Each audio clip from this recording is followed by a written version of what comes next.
Os Estados Unidos, os irmãos Menendez, conhecidos por assassinar os pais, num crime que chocou o país, virou até série de televisão e documentário, vão aparecer hoje num tribunal pela primeira vez em quase 30 anos. As defesas dos irmãos Menendez tentam a soltura deles, mas uma questão política pode atrasar esses esforços. Estamos com o nosso editor de Internacional em Tela, Diego Pavão, para explicar por que a política pode interferir num julgamento do judiciário americano. Contigo, boa tarde. Oi, Tainá, boa tarde para você, boa tarde, Uribe. Pois é, hoje o que vai acontecer, na verdade, é uma audiência de instrução do juiz que está responsável por analisar esse caso. Essa audiência vai acontecer hoje às 3h30 da tarde, lá na Califórnia. Bom, vamos só relembrar rapidamente como foi esse caso. Lá em 1989, José e Kitty Menendez apareceram mortos dentro de casa, assassinados com 13 tiros ao todo. E, na época, os irmãos Menendez negaram que tenham sido responsáveis pela morte dos pais. Um ano depois, então, foi descoberto que, na verdade, eles eram os assassinos. Na época, a polícia até chegou a pensar que isso poderia estar ligado à máfia, por causa da violência extrema que foi esse crime na época lá num bairro nobre de Los Angeles, em agosto de 89. Bom, eles estão presos desde 1990, em 1995 foram condenados por homicídio e com prisão perpétua sem possibilidade de liberdade condicional, que é algo que às vezes acontece lá nos Estados Unidos. E agora, então, né, depois dessa condenação, antes, na verdade, eles alegaram que tinham sido abusados pelo pai, abuso sexual, físico e psicológico também. Esses abusos nunca foram de fato provados, mas era algo que eles alegavam.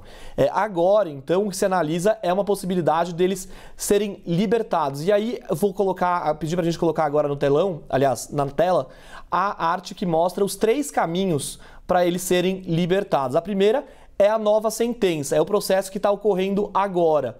Um juiz lá de Los Angeles vai analisar esse caso nas próximas semanas e hoje começa tudo. Hoje começa, como eu disse, com essa audiência de instrução, né? É uma audiência apenas que vão ser passadas orientações para os irmãos nesse momento. O que acontece nesse momento é que o promotor de Los Angeles, ele vai deixar o cargo agora em dezembro. Esse é um cargo que é eleito pelo público, pelo povo lá nos Estados Unidos. Esse promotor perdeu a eleição e ele vai ser substituído por outro. Muitos críticos desse promotor dizem que ele só aceitou analisar esse caso porque esse é um caso muito popular e ele estava de olho em votos para essa eleição que agora ele perdeu. A eleição, na verdade, foi dia 5 de novembro, junto com a eleição presidencial dos Estados Unidos. No dia 2 de dezembro vai entrar um outro promotor e esse promotor vai analisar o caso. Só que ele já disse que ele vai analisar tudo do zero, ou seja, ele não vai seguir o que o antecessor dele deixou. Ou seja, por causa dessa troca na promotoria de Los Angeles, esse caso vai acabar atrasando. Outro caminho possível é uma clemência do governador da Califórnia. Esse é um crime estadual.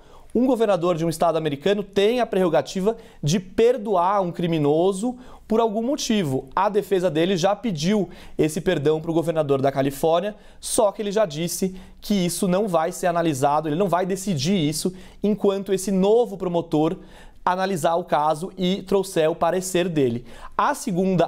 O terceiro caminho, na verdade, seria um habeas corpus que foi arquivado, foi pedido, na verdade, no ano passado por causa de novas evidências que surgiram no caso.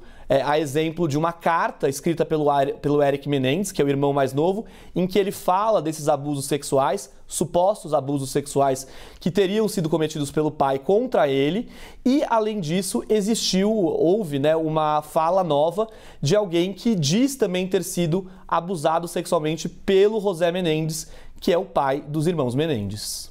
Nossa, essa história, olha, gente, tem que assistir tanto a série quanto o documentário, porque o documentário ele traz esse plus, né, da carta que foi encontrada pelo primo, no quarto do primo, depois que o primo morreu. Aí houve uma varredura lá no quarto dele, encontraram a carta em que o Eric, que é o irmão mais novo, relata os abusos à época sofridos pelo pai.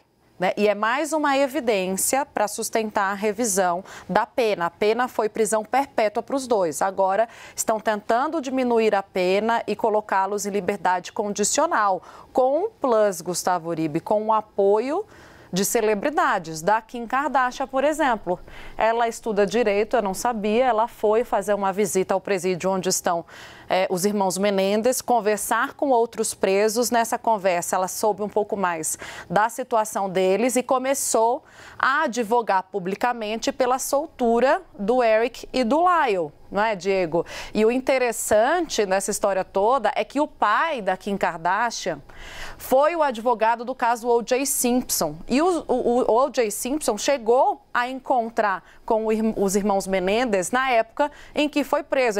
O documentário não, mas a série até mostra eles trocando ali uma conversa rápida sobre os casos. Enfim, várias coincidências que agora a gente vai acompanhar a partir de um novo julgamento, provavelmente uma revisão da pena dos dois, agora com essa evidência mais forte, que é a carta do primo, porque os relatos realmente foram feitos pelos dois, mas não foram suficientes porque não tinha prova, né, do abuso que, segundo eles, ocorria por parte do pai com o consentimento da mãe.